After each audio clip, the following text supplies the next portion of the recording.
سلامن ጸጋን ካብ እግዚአብሔር አቦናን ካብ ጎይታናን መድኃኒናን ኢየሱስ ክርስቶስን ንኣኻትኩም መንፈሳዊ ፈነወ ቻነል ዋንጋድ ዋንሳን ተካተሉን ዘለኹም ክቡራትን ፍቑራትን ተኸታተልቲ ይኹን ከመይ ቀኒኹም ለይ ብሩኻት ድሓን ቀኒኹም ኣነ ብመሕረት ኣምላኽ ሰላም ቀኒየ ኣለኹ ንስኻትኩም ድማ ከማይን ካባይ ብዝዓዘዘን ሰላምን ድሓንን ቀኒኹም ክትኮኑ ብጎይታ እምንቶ እዩ ብሩኻት ሓዋተይ ኣብ ዝሓለፈ እዋን ንኮሮና መልኪተ ኣብ ዝዳለኽዎ መንፈሳዊ መደባት ካልኣይ ክፋል እቲ ንፀሓይ ዘብረቓ ንስዩ ንፀሓይ ዘዕረባ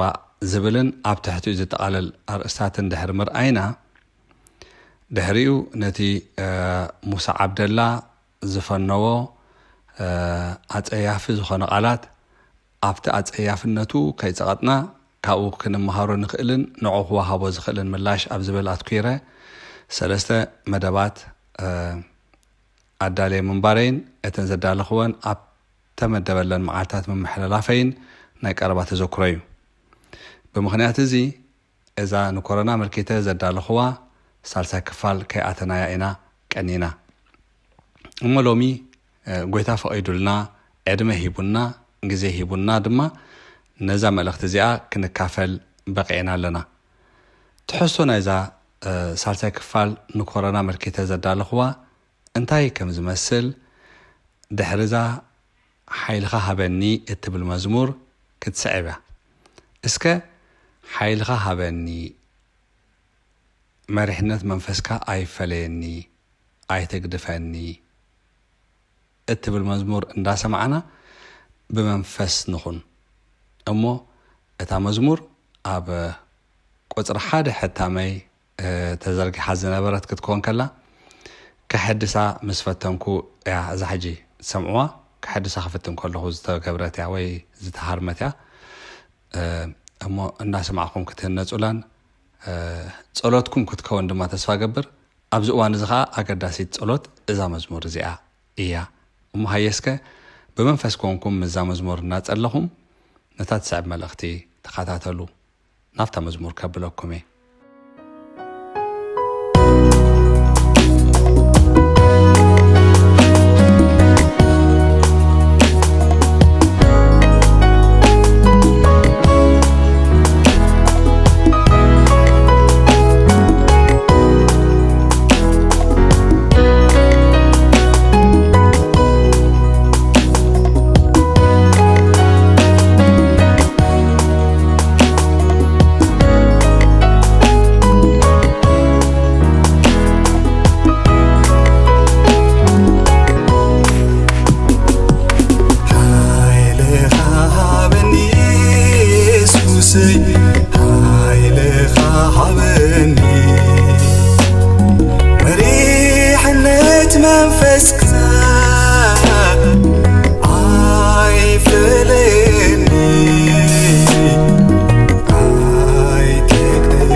ፈልዮ ክፈቱ ኣእዛኒ ፀላኢ ከይዕወት ኣብላለይ ዕውት ክኸውን ትራእይ ከይብለጠለይ ጠላኢ ዓድምቆኒ መብራህተይ ኣብርሃዮ ተልማተይ ንስኻ ኣምላኽ ብቕዓተይ ሓይልኻ ሃበኒ ወጎይታ ሓይልኻ ሃበኒ መሪሕነት መንፈስካ ኣይፈለኒ ኣይተግድፈኒ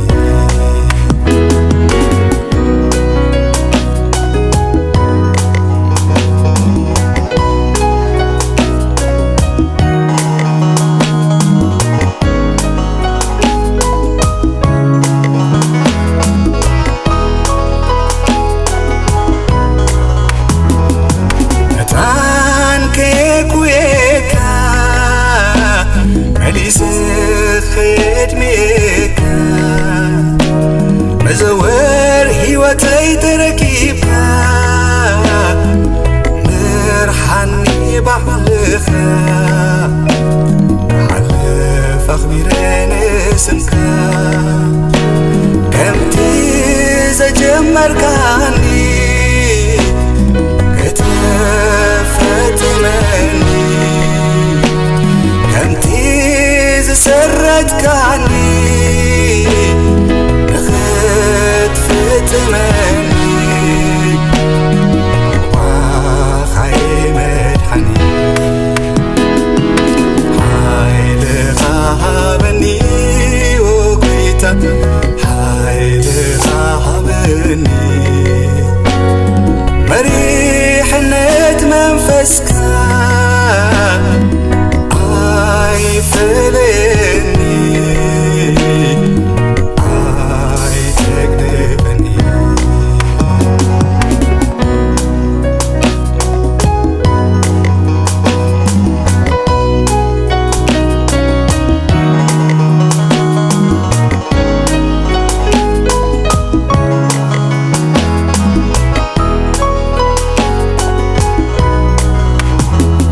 ካብ ግብፂ ፀዊዕካኒ ካብ ባሕሪኻ ክውለድ ጌርካኒ ብፍቕርኻ ሓቢኻኒ ክሳብዚ ኣታቲኻኒ ኣብ ጉዕዞይ እምንቶ ኾይኑኒ ገጽካ ብምርኣየይ ከም ትዓርፍ ሕይወተይ ከምዚ ሓደ ከምዚ ቐስን ካብ ኩሉ ግድለይ ትርኢአዮይ ኣምላኸይ ሓይልኻ ሃበኒ ወጎይታ ሓይልኻ ሃበኒ መሪሕነት መንፈስካ ኣይፈለየኒ ኢየሱስ ኣይተግድፈኒ ሓይልኻ ሃበኒ ኢየሱሰይ ሓይልኻ ሃበኒ መሪሕነት መንፈስካ ኣይፈለየኒ ኣይተግድፈኒ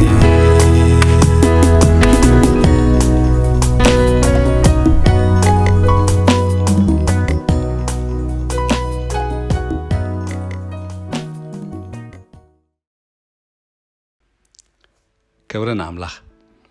ኣብቲ ኣሜን ዝበሃሉ እዛ መዝሙር ኣሜን እንዳበልኩም ኣብቲ ጸሎት ዝኾነና እዛ መዝሙር ድማ እናጸለኹም بأمنة مسيواتكم إن حبركم كترنا تقول خمس أنحكم تسفى جبر وحجي بقتا نفتي لو ما خنريو زلنا وحجة خنريو زلنا سالسا كفال كنسجر لومي ملختي نخلو أكوان تخونه ግን ብቐንዱ ኣብ መንፈሳዊ ጽፍሕታት ኣሎና ንእንብል እዩ ኣብ መንፈሳዊ ጽፍሕታት ኣሎና ንእንብል ክብል እንከለኹ ካብኡ ናብኡ ድማ ተነበይቲ ንዝኾኑ ዘበሉ ብቐንዱ ሰበኽትን መምሃራንን ኢና ንዝብሉ ኸዓ ብኻልኣይ ደረጃ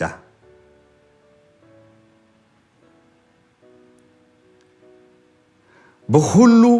መንፈሳዊ ኣገልግሎት ንዘሎና ውን ብኹሉ ዓይነት ዓውደ ኣገልግሎት ንዘሎና ውን እዚ እውን ከዓ ይምልከተና እቶም ተመገብቲ ከዓ ኣብዚኦም ጥራይ ፀቂጡ ዘሎ ከይበልኩም እቲ ፍርዲ ክመጽእ ከሎ ኣብ መንፈሳዊ ጽፍሕን ዘሎስ ናቱ ፍርዲ ከልዕል እዩ ንስኻትኩም ተመገብቲ ናትኩም ፍርዲ ክተልዕሉ ስለ ዝኾንኩም ብሸነኽኩም ንኣኻትኩም ከዓ ከምኡ ይምልከተኩም እዩ ኣርእስተይ ጻውዒት እዩ ጻውዒት ክብል ከለኹ ከም ቻነል ዝኸፈትኩም ምዃነይ መጠን ጻውዒት ከቕርብ ሓላፍነተይ ስለ ዝኾነ እዩ ጻውዒት ንምንታይ ጻውዒት ንንጹር መልእኽቲ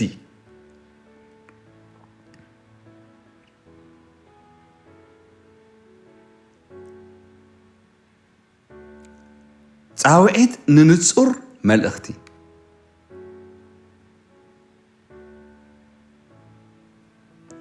እንታይ ማለት ንንጹር መልእኽቲ ክትብልን ከለኻ ንንጹር ትንቢት ንንጹር መልእኽቲ ንንጹር ትምህርቲ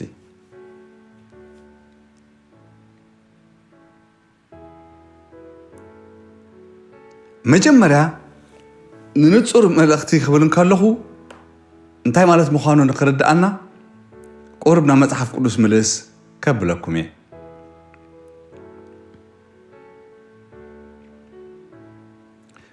ንሱ ከዓ ኣብ ሕሉፍ ዓመታትናን ኣብ ሕሉፍ ዘመናትን ዝኾነ ሕጂ ዝኸውን ዘሎ ብሕጂ ክኸውን ዘለዎ ዘበለን ኩሉ እቶም ቅዱሳት ነቢያት ብመንፈስ ቅዱስ ዝተነበይዎ እዩ እቶም ኣብ ዘመን ብሉይ ኪዳን ዝነበሩ ነቢያት ዝተነበይዎ ኣብ ዘመን ሓድሽ ኪዳን ከዓ ሐዋርያ ዮሐንስ ዝረአዮ እዩ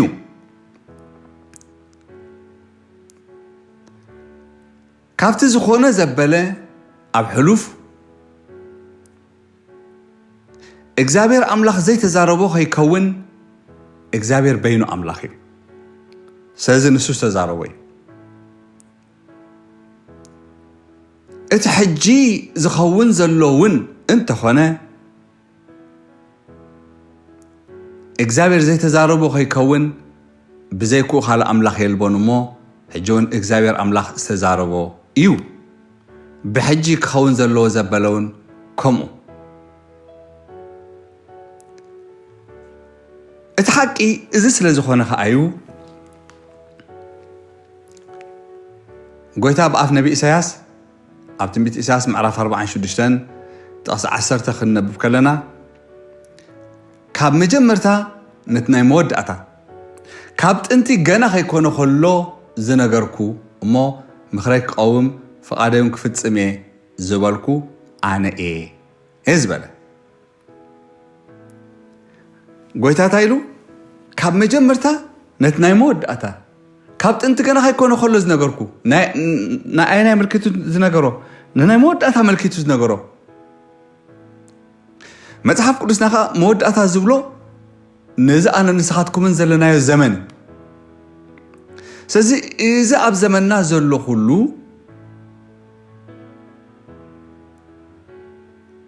ካብ መጀመርታ ገና ሃይኮነ ከሎ ጎይታ በአፍ ቅዱሳን ባሮቱ በመንፈስ ቅዱስ ገይሩ ዝተዛረበ እዩ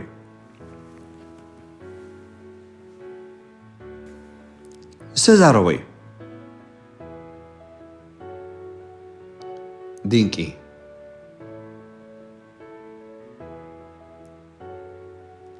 ሕጂ ነዚ ኣብዚ ግዜና ዘሎ ንኸምፃኣኩም ሓደ ነገር ጎይታ ዝበሎ ድማ ክጠቅስ ምስ ሓዝዎ ክሕዝዎ ምስ መፁ ከምዚ ኢልዎም ኣብ ቤት መቅደስ ኩሉ ሰዓት እናምሃርኩ ዕለት ምሳኻትኩም ነይረ ኣይሓዝኩምንን ምስ በለ ሕጂ ግና እቶም ጽሑፋት ምእንቲ ክፍጸሙ እዚ ይኸውን ኣሎ ኢሎም ኣይናይ እቲ ዝኸውን ዘሎ እቲ ናይ ፈሪሳውያን ሸበድበድ ምባል ምእካቦም ምምፅኦም ኣስያፍ ሒዞም ኣባትር ሒዞም ብይሁዳ ተመሪሖም ምምፆም እዚ ኩሉ እዚ እቶም ጽሑፋት ምእንቲ ክፍጸሙ እዩ ዝኸውን ዘሎ ኢልዎም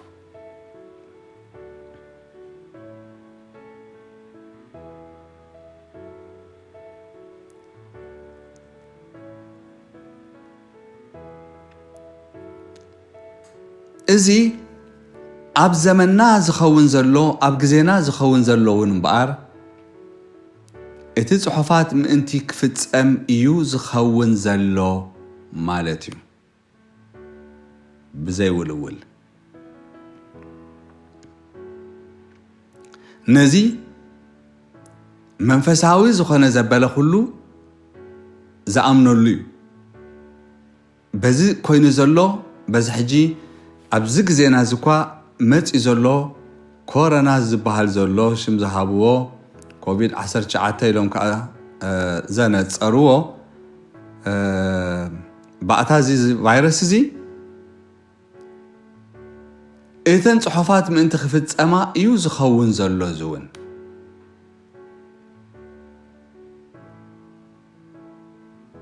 እዚ ኣብ ኩላትና ኣሎ እዚ ኣመላኽታ እዚ ነዚ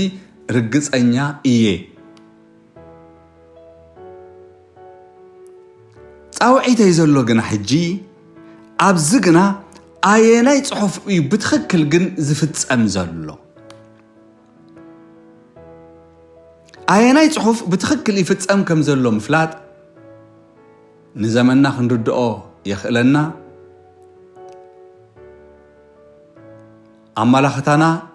ንኽነቕንዕ يخلنا حقي نخنرداون يخلنان يتقمنان تقنعو عبي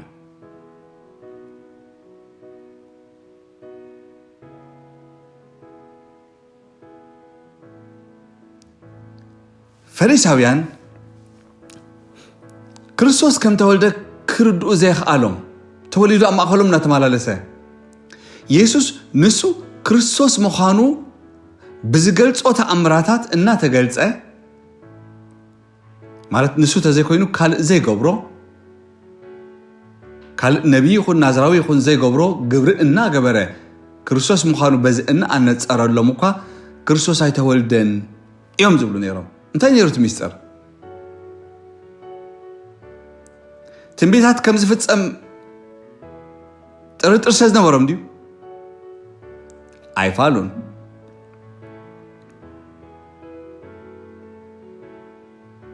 عيفالون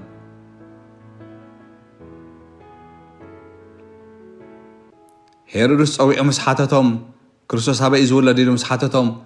مملاسهم بتنبيت كم زأمنو أخل مرأيي ما توس معرف كل تزولو ميكاس معرف حمش تزولو تقسم عبيت لهم نا يهودا يزول لديهم يوم سيز بتنبيت أمنيهم بتنبيت أمانهم منهم ترتري بالنان ንክርስቶስ ከም ክርስቶስ ከይቅበልዎ ዝገበሮም ግን እንታይ ነይሩ ኢልና ክንሓስብ ከለና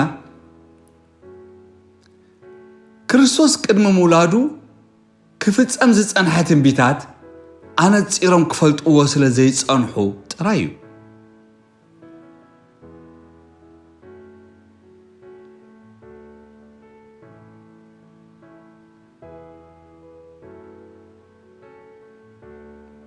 እቲ ኣብኦም ዝተፈጥረ ጌጋ እቲ ኣብኦም ዝነበረ ዘይምንጻር ነገራት ኣባና ኸይድገም ሕጂ ብምሕዳስ ሓሳብና ክንልወጥ ናብ ፍልጠት ክንበራበር ብትኽክል ኣየናይ ትንቢት ግን ዝፍጸም ዘሎ ኢልና ናብ ምንጻር ክንመጽእ ልዕሊ ዝኾነ ይኹን ግዜ ሕጂ መድረኽና ዝጠልቦ ጉዳይ እዩ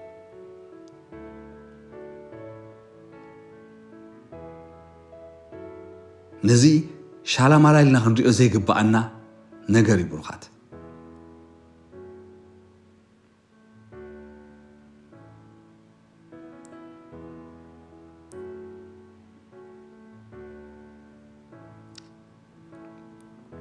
ፈሪሳውያን እቲ ብዛዕባ ዮሐንስ መጥምቕ በኣፍ ነቢ ሚልክያስን በኣፍ ነቢ ኢሳያስን ዝተነግረ ቃል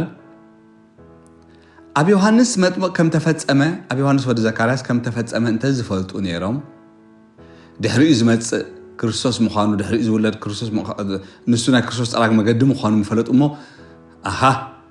ንክርስቶስ ከዓ ከም ክርስቶስ መለለይዎ ነይሮም ምክንያቱ ነቢ ሚልክያስ እንታይ ኢሉ ነይሩ ምስለኩም ትንቢት ሚልክያስ ምዕራፍ 4:5 ክንነብብ ከለና ቅድሚት ዓባይን እተፍርህን መዓልቲ እግዚኣብሔር ነቢዩ ኤልያስ ክልእኸልኩም እየ ኢሎም ነይሩ ነዛ ጥቕሲ እዚኣ መሰረት ገይሩ ድማ እቲ መልኣኽ ንዘካርያስ ነቲ ካህን ክነግሮ ከሎ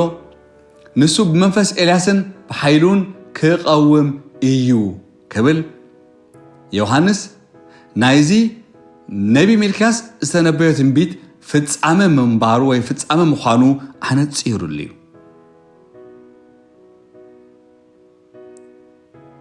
ፈሪሳውያን ግን እዛ ቃል እዚኣ ኣብ ዮሐንስ መጥምቕ ከም ተፈጸመት ወይ ዮሐንስ መጥምቕ ናይዛ ትንቢት እዚኣ ፍጻመ ከም ዝኾነ ስለ ዘይፈለጡ ንየሱስ እኳ ከይተረፈ ኤልያስ እዩ ኢሎም ይጥርጥርዎ ነይሮም እዮም እዚ ኸ ኣብ ወንጌል ማቴዎስ ምዕራፍ 16 ንነቦ እዩ ሰባት ንወዲ ሰብ መን ይብልዎ ኢሉ ምስ ሓተቶም እንታይ ኢሎሞ ገሊኦም ኤልያስ ይብሉኻ ገሊኦም ዮሐንስ ገሊኦም ከዓ ኤርምያስ እዩ ይብሉኻ ገሊኦም ከዓ ሓደ ካብ ነቢያት እዩ ዝብሉን ኣለዉ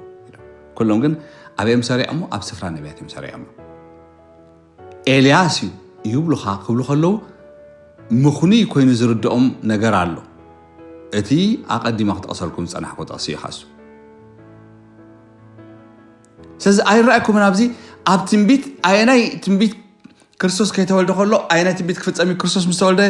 ክርስቶስ ናብ ኣገልግሎት ቅድሚ ምምፅኡ ኣየናይ ትንቢት ክፍጸሚ ዝብል እንተዘነፅሩ ነይሮም እዚ ንጹር ኣመላኽታን ንጹር ርድኢትን ናይዚ ነገር እዚ እንተዝነብሮም ንየሱስ ንሱ ክርስቶስ ወዲ ሕያው ኣምላኽ ኢሎም እቲ ንጽበዮ መሲሕ እዚ ኢሎም ምተቐበልዎ ነይሮም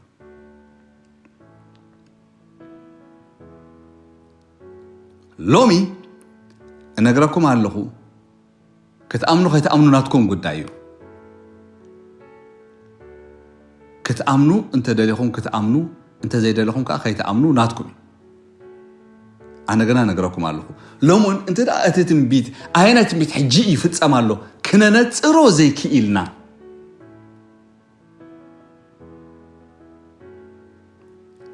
እታ ጎይታ ዝመጻላ ግዜ ከም ሰራቕ ከም ትኾነና ከይትስሕቱ ድንገት ከም ትኾነና ከይትስሕቱ ድንገት ክትመጽያ ኢሉ ኣሎ ድንገት ማለት እኮ ናይ ግድን ኣይኮነትን ድንገት ክትከውን ድንገት ዝገብራ ግን እንታይ እዩ ድሕሪልኩምኒ ገለ ዘይተረድኣካ ምስ ፀንሐ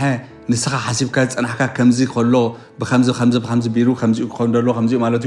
እዩ ትብሎ ነገር ምስ ሃለወ ከምኡ ከይኮነ ምስ ኮነ ከምኡ ብዘይኮነ መገዲ ምስ መፀ ድንገት ይኾነካ نخنتو دنجت كونومي زبالة خي مثلكم جن لومي كافتهم معالتو قويتا دنجت تخونومن كافتهم معالتو قويتا زستو علوان كاوم كنكون مريج عناي مالت كابتهم معالتو قويتا دنجت كي تخونوم زداليو كابهم تداخوينا حجي خنق هنا نعم من نصار تنبيت كنمصينا عيناي بتخكل دفتم زول حجينا بزول كنمصينا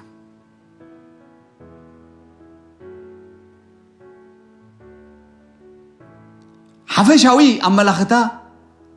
نمص اوان مصات زخون اذن يلولو يلنا بوطراي حفشاو املاختا حيزنا تداخينا جن نفلت كافتهم معالتو قويتا دنجت كتكونوم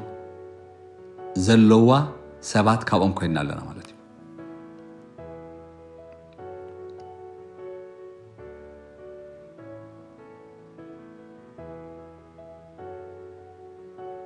أبز محبراو مرة خبيتات كرئ خلخو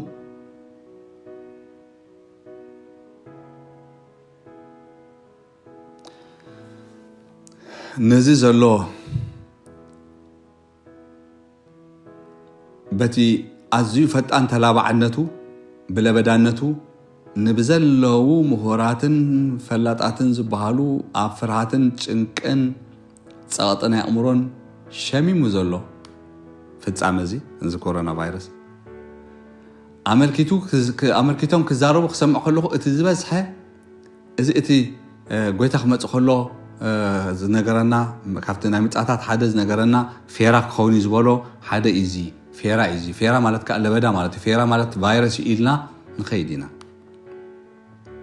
يا ريت اغورو لي نصور ملختي كون انزي ابز غزيزي حجي أفتي قويتها زبالو متى يكون حدا خافتي قدم ممصو خوني زبالو ملكتات كاو حدا يكونن يكونكم زبلكم زلخو كاو حدا يكونن يكونكم زبلدلخو مانم سبدقيقه هيرداني جن كل غزي ملكت كوين اينبرني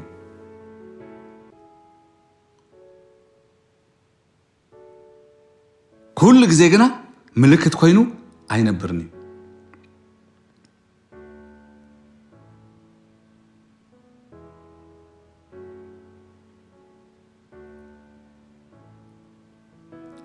عمبقع تاريخ كنمرمر كلنا عمبقع قداماي كونات عالم ابشحن 918 دحر لداتا كريستوس مالتي قداماي كونات عالم مسبقع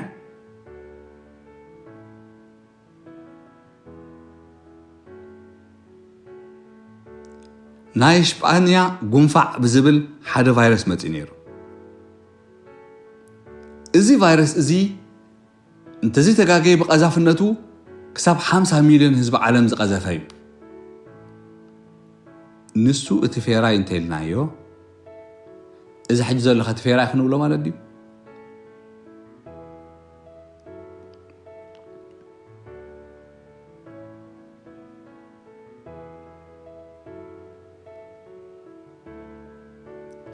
قويتا كاب كولت جميرو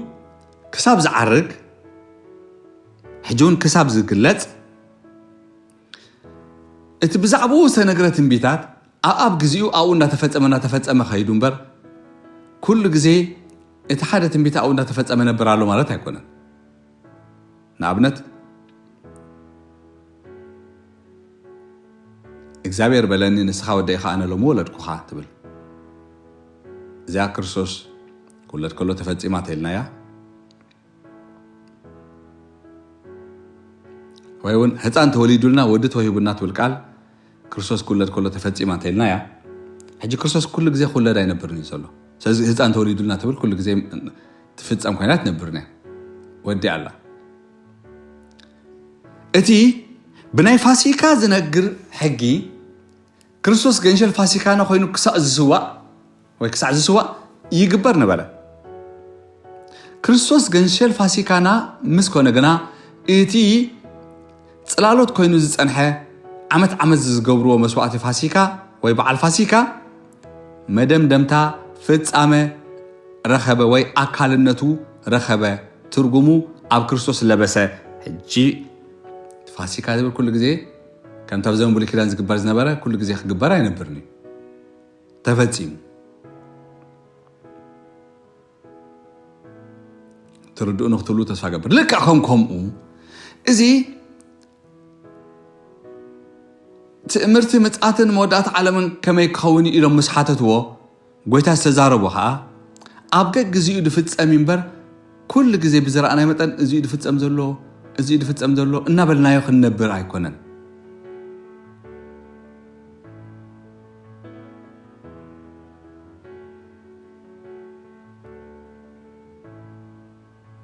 ንኣብነት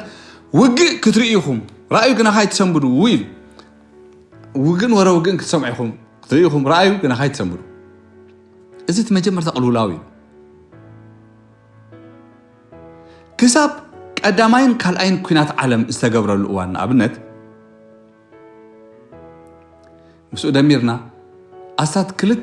ዓለም ካብ ትህሉ ግዜ ጀሚሩ ከምፅዎ ከለዉ ክፀብፂቦም ከቕርቡልና ከለዉ 209 ግዜ ውግኣት ተገይሩሎ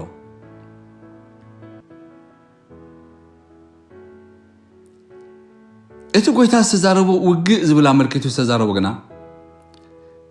ክርስቶስ ቅድሚ ምውላዱ ንኣብነት ኣብ ዘመን ብሉይ ኪዳን ውግእ ነይሩ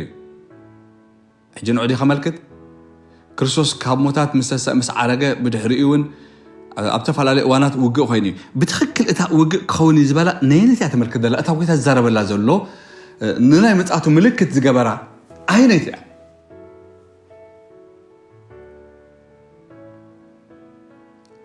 ብኩሉ ነገሩ ብስፍሑ ብግፍሑ ብጂኦግራፊያዊ ግፍሑ ኹን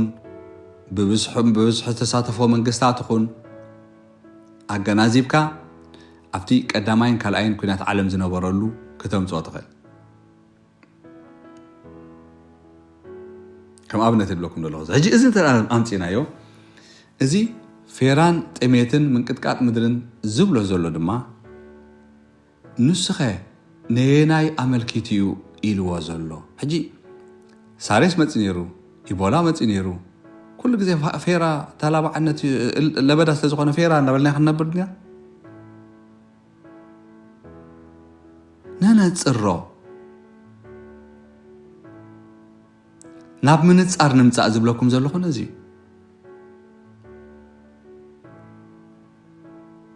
ስለዚ ከዓ እቲ ጽሑፍ መርማሪ ጽሑፋት ኣበይ ኣሎ እናበለ ዝሓተና ዘሎ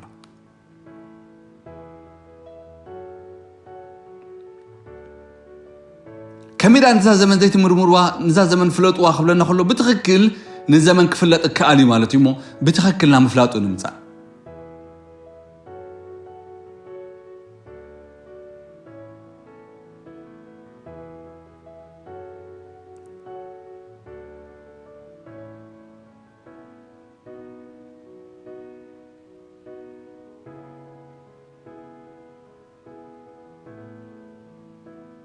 بتخكل نمسوا على نمزع دقة تفتح متى تقولتها نقرأنا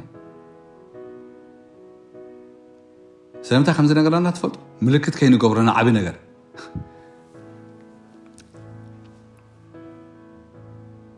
حدا زي أبص الله تابز نبر كل أوان أمونجو يمنن إيرتران زخون خوينات كل عالم خانو كان مش ليش هو حقد متم العالم عفتي ناي سواءات زخبار الأوان أبو أبص الله تابز نبر كل جزء بعد سواءات تابز بحال الأوان كانت ناي تهز بحيزنا أبص الله تابز نبر كل جزء كويت هذا رأينا نيرنا عبد حجنا سمعت مزاتات كوي يمنن إيرتران وقعتين قبل دي ما ندي كيبل مزاتات كوي خيبل ما أنت نقرن له هذي أنا ما أنت خدت اللي له أقدمه تكون زلوا ما أنت خفلت ما أنت خدت اللي يلوز نقرني حج كلتي زنا قرا كان قران تعبيك مزاتات كوي خل نلقى بقى حجي إيرتران إثيوبيا نواقع له نلا حجي بقى كمزن واقع له كوميدي نحن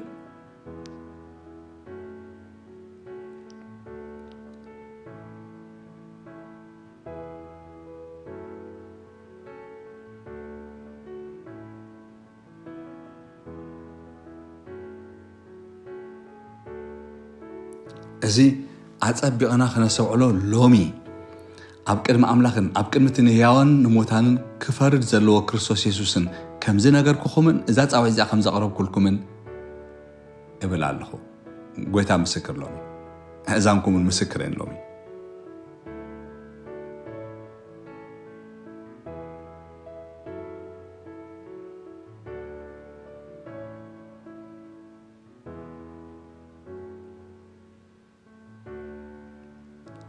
ናብዚ ነገር እዚ ንምፃእ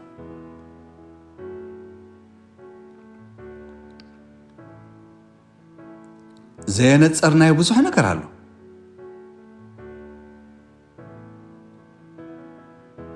ንዘመን መወዳእታ ኣመልኪትና ሕጂ ምስ ምድሓና ዝተኣሳሰር ክሳብ ዘይኮነ ኢልና ሸለል ኢልና ንኸይድ ነገር ኣሎ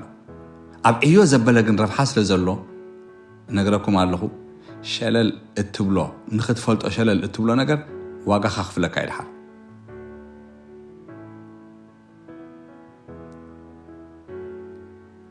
ቤተ ክርስቲያን መከራ ይትርእና ቅድሚ መከራ ክትንጠቃ ዝብል ኣሎ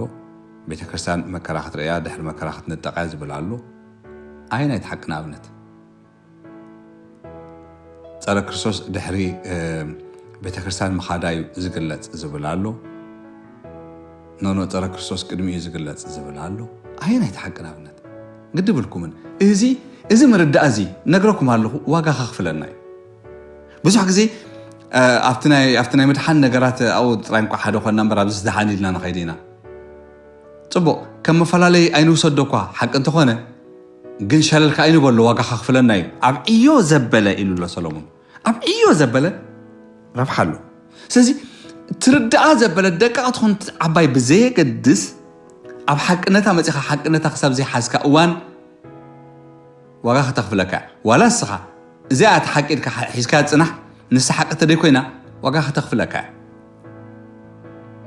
ስለዚ ሓቂ ክንፈልጥ ግዲ ይብለና ብሩኻተይ ንቕሰብ ኢና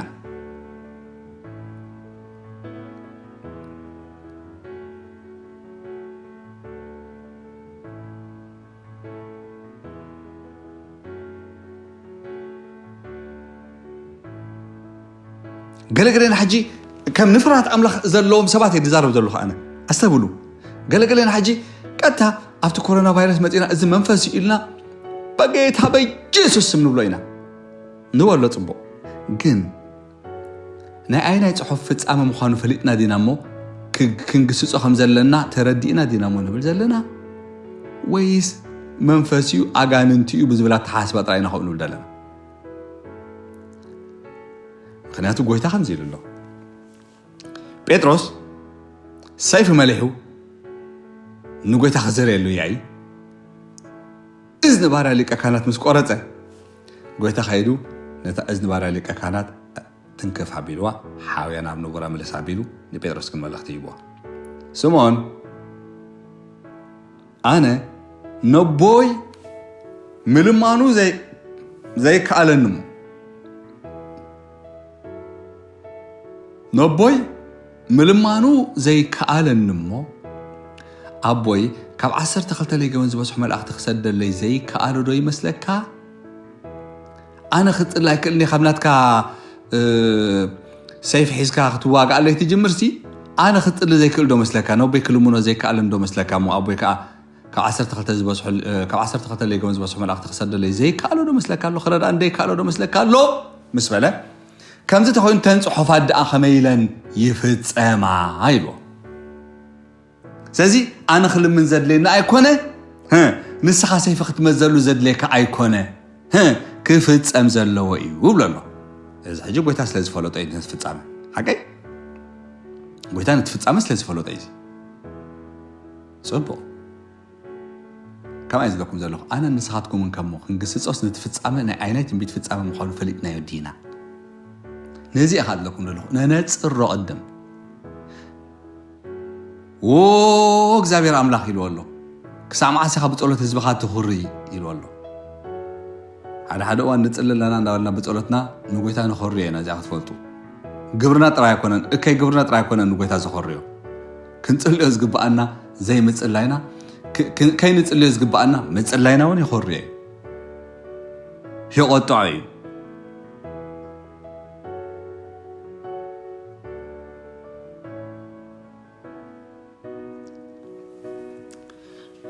ከምኡ ስለ ዝርዳእኒ ኸዓ ጎይታ ብዝሃበኒ መዛሙር ከምዚ ኢለ ቅድሚ ኣምላኸይ ዝተኣመንኩ ቀደም እዚ ሕጂ ካልእ እዋን ክመፅእ ይደሓን እዚ ጎይታ ቀደም ዝሃበኒ መዛሙር ክዝምር ከለኹ እቲ ዝነበረ መድረኽ ነቲ ኣነ ድዝምሮ ዝነበርኩ ፈፂሙ ዘነፅርን ዘመልክትን ኣይነበረን እንታይ ኢለ ኣለኹ መስለኩም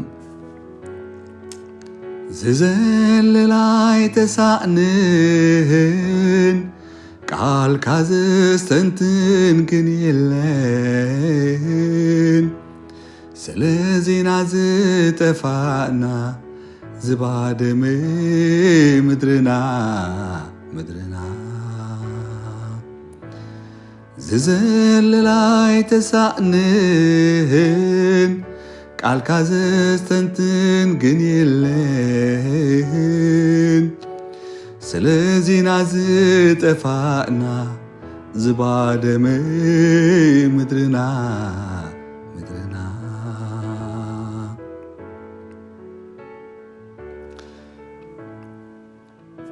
የማን ፀጋሙን ዝፈሊ ክቡርን ሕሱሩን ዘለሊ ሓሳብካ ኩሉ ዘለሊ ዝጥቀመሉ ናትካ ሳሊ ዘቕርብ ጥርዓን ብፅና ስለዘየልቦ ነናዛሕቲልና ፋሒልና እዚኣ ዛሕቲልና ፋሒልና ክብል ከለኹ ህዝቢ ኩሉ ኣብ በረኻ ዝነበረ ናብ ስድርኡ ተኣኻኺቡ ኣብ ደገ ዝነበረ ናብ ዓዱ መፂኡ እግዚኣብሔር ዓብ ግብሪ ገበረልና እናተባሃለ ከሎ ዝተዘመረት እያ ብሩኻት ምልስ ንበል سؤالك ويا كنا نتم سبات لمناكم على لكم منفساونا سؤالك ويا أسئلة اللغة كا سؤالك تقوي كنا نتز سؤالك أرجع قصو أسئلك هذا هذا الله مسيرك هيدلو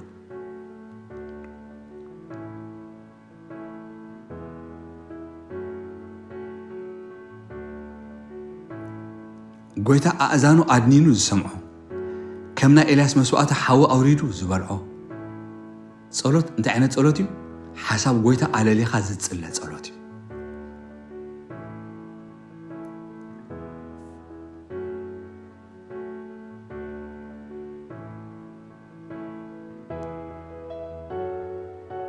زياب لالو خبروخات سلازي بقيقة حدا سبكي يردعني تعوعت ننوتصور ملأخت خبولن كلخو تنبيتي ممهاران باسترات كبول كلخو عب قدم أملاخ كفتناكم دلي زبلو أيكونن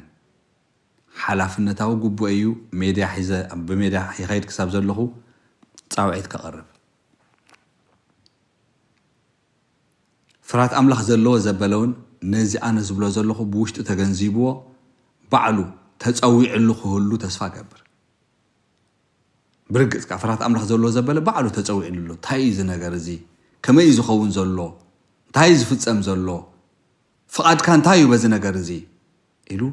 قد أملاخو يدلو خم زلو ترطر يبلي كأربوس لزل نتراي أقريبا زلو سلازي كاب كهن جميرو كسا أماني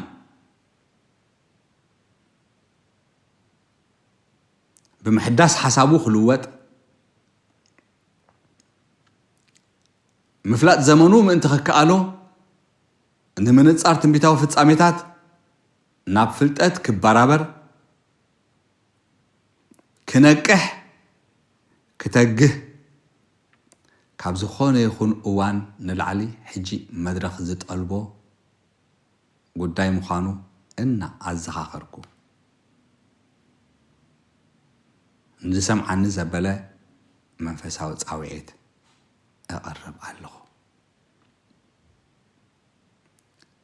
جزاكم يكم سلا سمعكمني يمسكنكم ويتبارككم نفتح حزنا زلنا تخاطت على رأسي